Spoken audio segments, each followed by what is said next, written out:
Hi everyone, my name is Karthik. I'm a student at SMU Data Science Master's Program. As part of our Doing Data Science course, we have done an interesting project to predict wine quality based on few chemical factors. I'm very thrilled to share the findings of this study to you all today. Let's jump in. So, this project has two objectives. The first one is to build a model to predict the wine quality with the lowest possible mean absolute error. The second objective is to identify key factors that contribute to the quality of the wine and provide some recommendation to the vintners to improve their production processes. The data that we have used for this analysis contains 11 chemical features such as alcohol content and acidity levels, etc.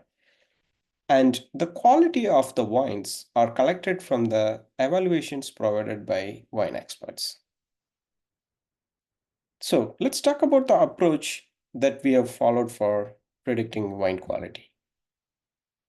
First, we analyze the relationship between the features and then the relationship between features and the response variable to determine what all the models would be suitable for this requirement.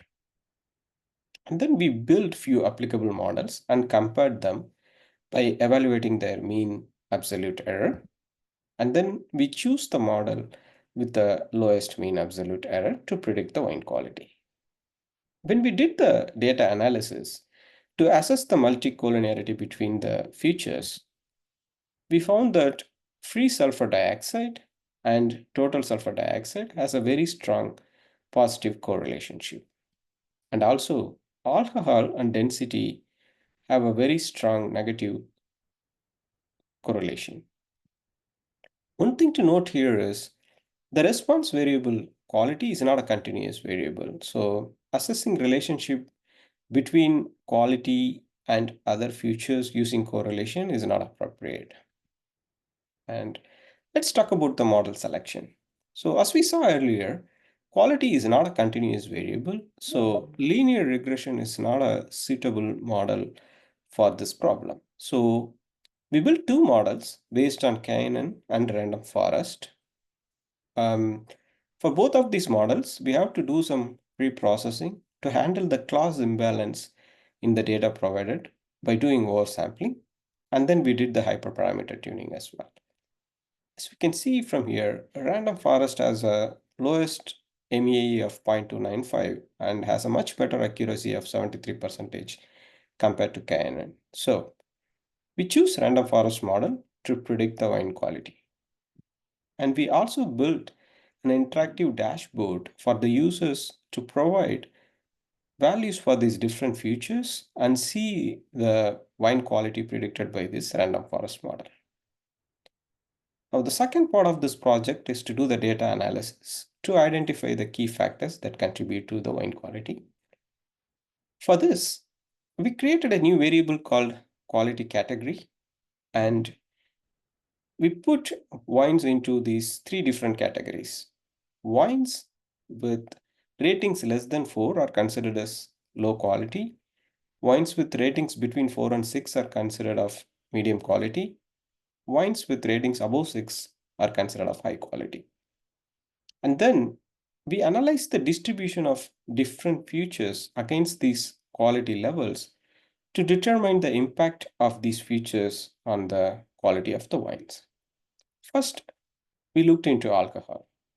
As we can see here, high alcohol content is associated with the higher quality wines.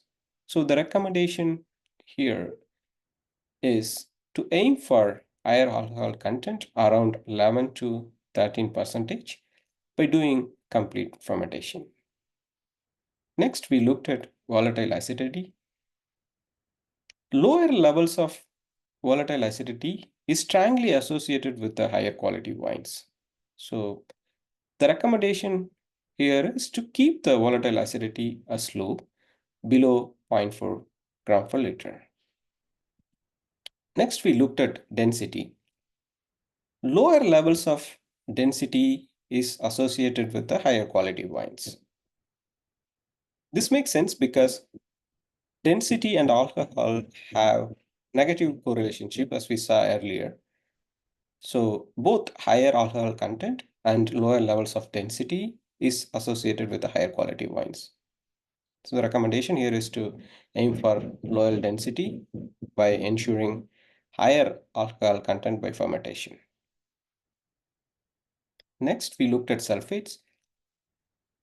The sulfates are higher levels of sulfates are associated with better quality wines, but it's not a very strong linear relationship.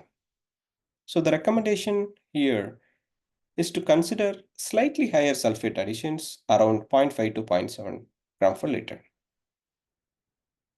Finally, we looked at residual sugar.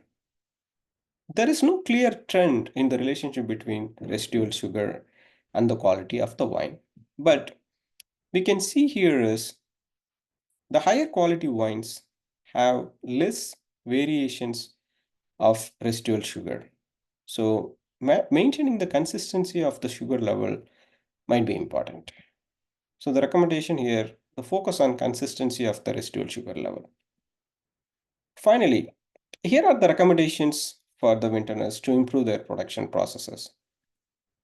First, focus on minimizing the volatile acidity through proper fermentation management. Next is to aim to keep the alcohol content as high and the density as low by doing complete fermentation. Then consider slightly higher sulfate additions due to their potential positive impact on the wine quality. Finally, ensure the consistency of the residual sugar levels. We hope this will help the vintners to improve their production processes and achieve the better quality wines. Thanks for your time.